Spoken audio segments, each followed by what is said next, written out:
Veteran है professor doctor तौहीद किबरिया और doctor Shabib Akhtar assistant professor eye flu पर अपना अवेयरनेस लेक्चर देंगे। सभी लोगों से रिक्वेस्ट है, जो लोग भी दूर हैं नज़दीक चले आए। इस तरफ आ जाए,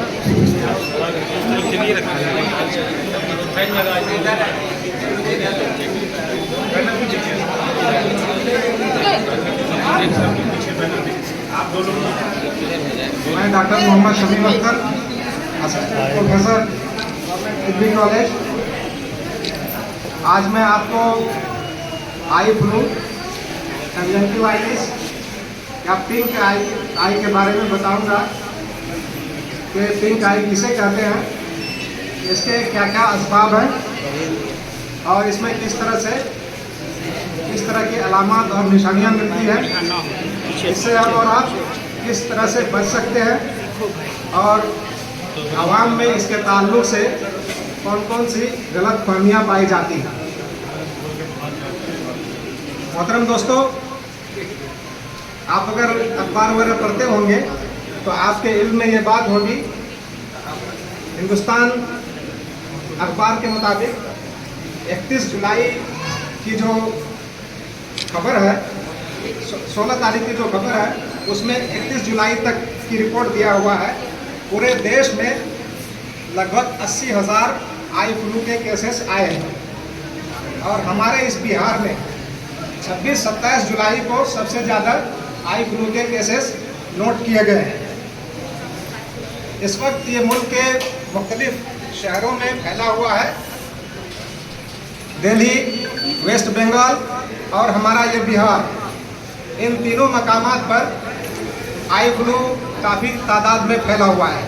तो आइए हम जानते हैं कि आई फ्लू, पिंक आई या कंजंक्टिवाइटिस किसे कहते हैं। हमारी आँख का जो सफ़ेद हिस्सा है उस पर और आई लिड के अंदर एक झिल्ली अस्तर करती है। ये म्यूकस मेम्ब्रेन है, मेडिकल टर्म में इसको म्यूकस मेम्ब्रेन कहते हैं।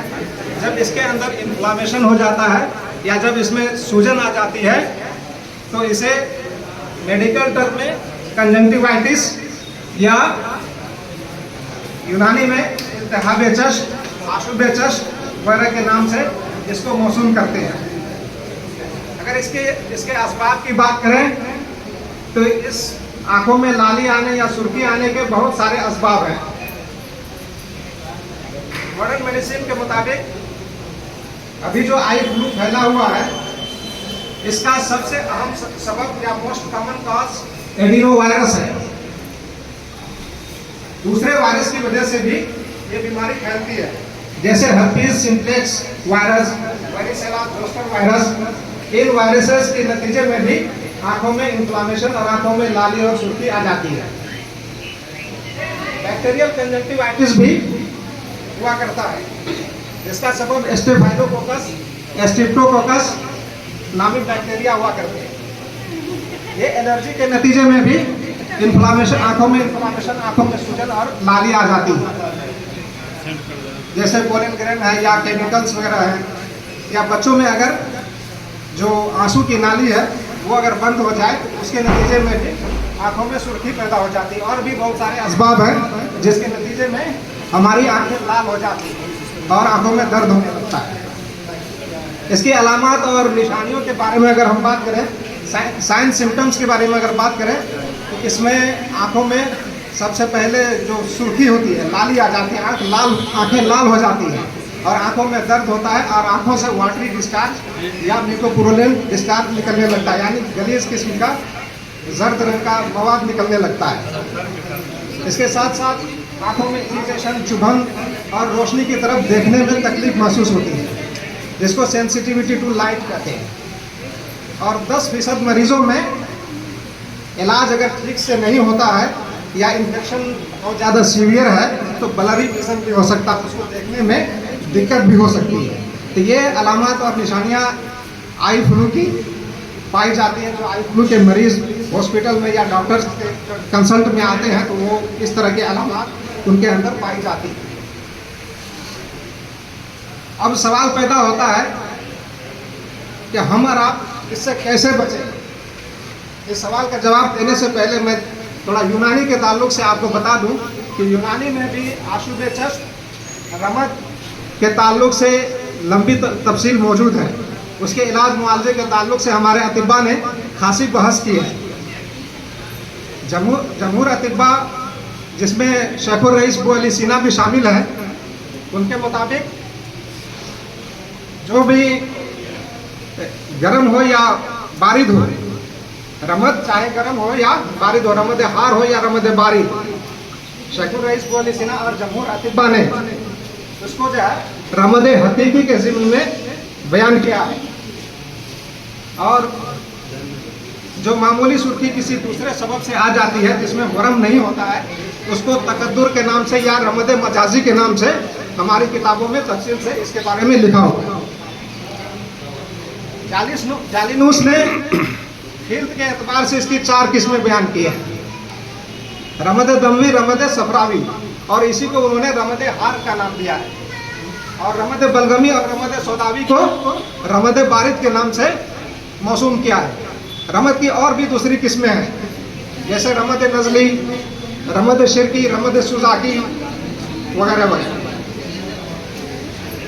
और ये जो आई फ्लू है, आई फ्लू को हमारी किताब में किस नाम से लिखा गया है? रमद वबाई के नाम से, वर्दीनज और यना के नाम से। ये जो तबका मुल्तहमा है, कंजंक्टिवा, जिसको इंग्लिश में कंजंक्टिवा कहते हैं, इसके ऊपर की जो झिल्ली होती है, जब उसमें इन्फ्लामेशन या सूजन पैदा हो जाता है तो उस मर्ज को आशुबे चश्म या रमद कहते हैं। और चूँकि इसमें लाली गुलाब के सुर्खी की तरह से होती है, इसी मुनासबत से इसको अंग्रेजी में पिंक आई कहते हैं और अरबी में इसको वर्दीनस कहते हैं। तो ये तफसील हमारी किताबों में दर्ज है। अगर हम और आप उसका मुताला करेंगे तो जो मरीज़ आज आ रहे हैं तो हम उनका बखूबी इलाज भी कर सकते हैं। अब मैं इसके बचाव के ताल्लुक से आपके सामने चंद बातें रखूंगा कि इससे हम और आप या जिनको हो गया है वो कैसे बच सकते हैं, उनको क्या करना चाहिए, डू एंड डोंट्स क्या है, क्या करना है और क्या नहीं करना है। इसके ताल्लुक से सबसे पहले जिसको हो गया है उसको चाहिए कि वो अपनी आँखों को हाथों से न छुए, अपनी आँखों को हाथों से न छुए। वजह क्या है? इसका इन्फेक्शन जो है, ट्रांसमिशन कैसे होता है? आई टू हैंड, हैंड टू आई। जैसे और बीमारियों के रूट के बारे में हम और आप पढ़ते हैं, जैसे हेपेटाइटिस है, उसका रूट क्या बताया गया? फीको ओरल रूट। और इसमें आई टू हैंड, हैंड टू आई, ये बीमारी एक से दूसरे को मुंतकिल होती है। जब मरीज़ अपनी आँख को छूता है तो आँख से जो वाटरी या निकोपोलियन डिस्चार्ज निकलता है, गलीज किस्म का मवाद निकलता है, उसको छूता है, उसके हाथ में लगता है, और उसी हाथ से जब वो किसी ऑब्जेक्ट को टच करता है और सेहतमंद आदमी जब उसको छूता है तो सेहतमंद आदमी फिर अपनी आँख को छूता है तो वो भी इस मर्ज में मुब्तला हो जाता है। तो सबसे पहले करने का काम क्या है? जो मरीज़ है उसको चाहिए कि वो अपनी आँखों को न छुए। दूसरी सबसे अहम बात इस बेदारी मुहिम के दरमियान मैं कहना चाहूँगा कि चाहिए जो मरीज़ है उसको चाहिए कि वो सेल्फ मेडिकेशन न करे, यानी अपने से गए काउंटर से मेडिसिन खरीद लिया और आँखों में डालना शुरू कर दिया।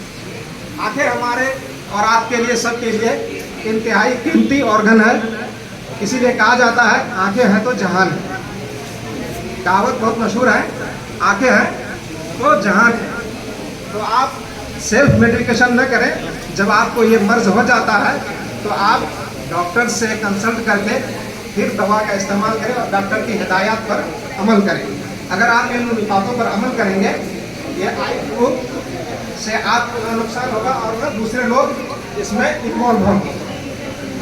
और तीसरी बात जो मैं इस बेदारी मुहिम में कहूँगा वो ये है कि अगर मरीज़ को, जो इसका मरीज़ है उसको चाहिए अगर वो हो सके तो 0 नंबर का चश्मा लगाए।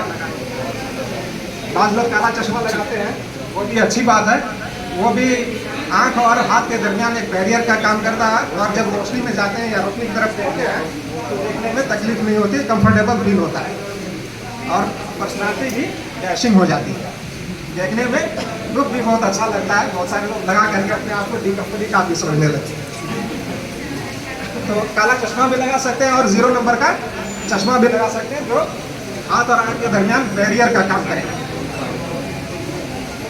इस सिलसिले में अगली अहम बात जो मैं कहना चाहूँगा, ऐसे मरीज को चाहिए कि वो स्विमिंग पूल वगैरह में जा करके नहाए नहीं। इससे क्या होगा कि जो सेहतमंद लोग उस पानी में नहाएंगे तो उसके भी इस मर्ज में मुब्तला होने का चांस बढ़ जाता है। क्योंकि हमको और आपको पता है कि ये जो फैलता है किस तरह से, उसके टच में आने से। और आंखों को पोंछने के लिए कपड़े, तौलिया, रुमाल वगैरह का इस्तेमाल न करें, बल्कि आप टिश्यू पेपर का इस्तेमाल करें। एक टिश्यू पेपर से एक तरफ की आंख को पोंछें और उसको फेंक दें, दूसरे टिश्यू पेपर से दूसरी तरफ की आंख को पोंछें और उसको फेंक दें। तो हमारा ये अमल जो होगा इस मर्ज को फैलने से रोकने में इंतहाई कारगर साबित होगा। कपड़े, रुमाल वगैरह से पोंछते हैं, उसी को हम जेब में रख लेते हैं और फिर उसको पता नहीं कहाँ कहाँ फैलाते रहते हैं। तो इसके इन्फेक्शन के फैलने का बड़ा जरिया बन जाता है।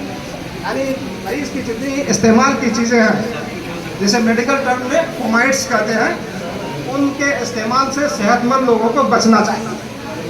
अगर वो उनको इस्तेमाल नहीं करेंगे तो वो इस मर्ज से बचे हुए रहेंगे। जैसे मरीज चश्मा इस्तेमाल करता है तो छोटे बच्चे होते हैं, उठा करके पहन लिया, तो छोटे बच्चों को दूर रखना अपने से, और आई वाइप्स वगैरह का, टिश्यू पेपर का इस्तेमाल करना है। इसी तरह से इसके ताल्लुक से और भी मैं कहूँ तो हम और आप इसको रोकने से फैलने के लिए, या घर के जो लोग सेहतमंद लोग हैं या ऑफिस के जो लोग सेहतमंद हैं, हो सके तो आप ऑफिस में काम करते हैं या स्कूल वाले पढ़ते पढ़ाते हैं, तो वहाँ से इब्तदाई 4-5 दिनों की छुट्टी ले लें और अपने आप को सेहतमंद लोगों से अलहदा रखें। कोरोना के दौरान भी क्या होता था, जो ड्रॉपलेट्स नाक से, मुंह से हमारे निकलते थे, उससे हम दूसरे लोगों को बचाते थे। यहाँ पर भी हमारी आँख से जो वाटरी डिस्चार्ज होता है, उससे अगर हम दूसरे लोगों को बचाएंगे तो दूसरे लोग भी इस बीमारी में मुब्तला नहीं होंगे। तो ये सारे इंतहाई अहम पॉइंट्स हैं। अगर हम इस पर अमल करते हैं तो हम दूसरे को इसके इन्फेक्शन से बचा सकते हैं। दूसरी बात, अगर घर में किसी को हो जाता है तो प्रोफाइलेक्टिक के तौर पर आई ड्रॉप आप इस्तेमाल न करें। कुछ लोग करते क्या है, घर के एक फर्द को हो गया तो दूसरे लोग आई ड्रॉप वो अपने आँख में भी डालना शुरू कर देते हैं, तो उसको ना, ये गलत अमल है, गलत तरीका है। इससे क्या होगा, जो आप आई ड्रॉप इस्तेमाल करेंगे वो दवा रेजिस्ट कर जाएगी और बाद में आपके ऊपर असरअंदाज नहीं होंगे, तो आप इस मर्ज में आसानी से या दूसरे अमराज में भी आसानी से मुब्तला हो जाएंगे। तो ये सारी बातें इस मर्ज को फैलने से रोकने के लिए थी। अब मैं इसके ताल्लुक से मिथ्स और गलतफहमियाँ क्या क्या हैं उनको जिक्र करूँगा। सबसे पहली गलतफहमी या मिथ हमारे और आपके दरमियान ये फैली हुई है कि जिसको हो गया है उसकी आंख में देखोगे तो हो जाएगा। नतीजा क्या निकलता है, एक शौहर जो अपनी बीवी की आंखों में आंखें डालकर बात करता है, एक महबूब जो अपनी महबूबा की आंखों में आंखें डालकर बातें करना चाहता है, वो भी कन्नी काटने लगता है। तो ये एक मिथ है। आंख में देखने से ये मर्ज नहीं होता है, बल्कि मरीज की छुई हुई चीज़ों को छूने से जब वो इन्फेक्टेड मटेरियल आप तक मुंतकिल होता है, आपकी आंखों में पहुंचता है, तब ये बीमारी होती है। तो इस गलतफहमी से आप निकलिए कि आंख में देखने से होता है, ये कतई सही नहीं है, इंतहाई गलत है। दूसरी गलतफहमी ये पाई जाती है कि ये बीमारी जो है छोटे बच्चों और जवानों को ही होती है। ऐसा नहीं है, ये किसी भी उम्र में किसी को भी हो सकती है, ठीक है। और तीसरी गलतफहमी जो पाई जाती है वो है काला चश्मा लगा लेते हैं तो इससे भी ये बीमारी नहीं फैलती है। ऐसा कुछ नहीं, काला चश्मा लगाने से भी ये फैल सकती है। जैसा कि मैंने पहले अभी बताया कि काला चश्मा लगाने से बस धूप की तरफ देखने से हमें तकलीफ नहीं होती है और हमारी शख्सियत जो है थोड़ी अच्छी लगने लगती है। तो इसी वजह से काला चश्मा लगाते हैं। उम्मीद है कि आप सभी इन बातों पर अमल करेंगे और ये मालूमात अच्छी लगी हो तो दोस्तों और साथियों से शेयर करेंगे। इस तरह से हमारा समाज, हमारा मुल्क एक सेहतमंद मुल्क बनेगा। Thank you very much.